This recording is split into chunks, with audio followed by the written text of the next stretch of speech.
Welcome back, dear listeners, dear hearers, and of course, all our fellow ants out there. I'm Theo. And I'm Ant. And we are Ant and Theo. Hello, and I'm Lala. Here in the studio at Tec de Monterrey, directly to your phones. And your antennas. Today we're going to talk about bringing back our loved ones from the dead. And we have Lala, who studied ITESA, is an experienced medium, and she's here to accompany us in this discussion.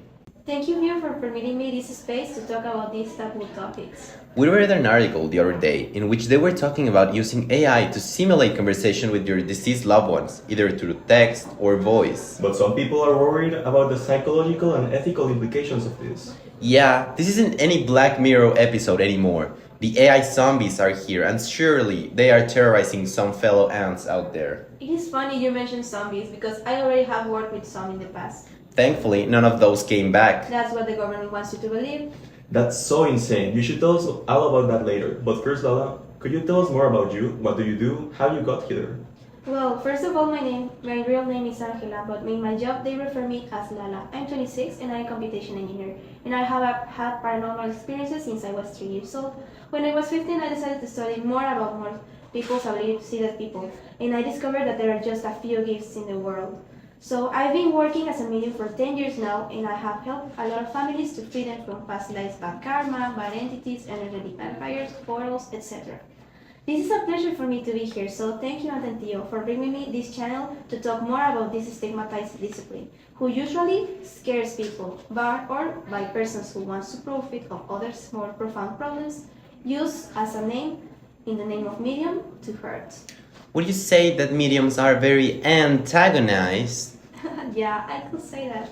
And so, why did you study computation engineering? It's a really profitable job without hurting others, or that's what I believe. So it is really interesting the topic of today. I had studied AI since the news of internet in 2019 of this emerging technology because I knew the impact that it will have in the long term.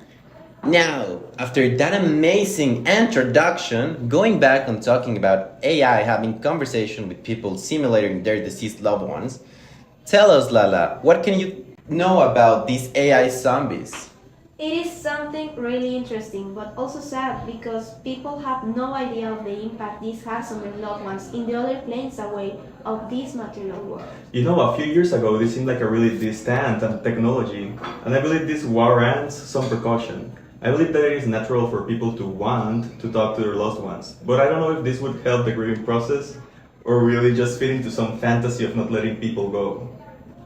And they say, I can't make ant bonds anymore. Grieving is an important process in which the souls get cured. Faking the contact with an away soul can have irreparable connections with. Also, we cannot just ignore the fact that it's with the aims to make profit. Yeah, the grieving process is something ancestral and should not be toyed with. You know, I don't completely hate the idea of using the AI for something like this.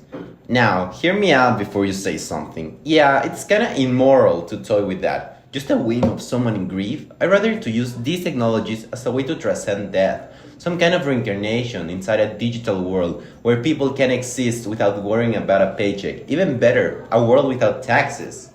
Also, some scientists have said that there may be some advantages to this type of product to grieving families, but I just don't buy it. I don't think it can be healthy.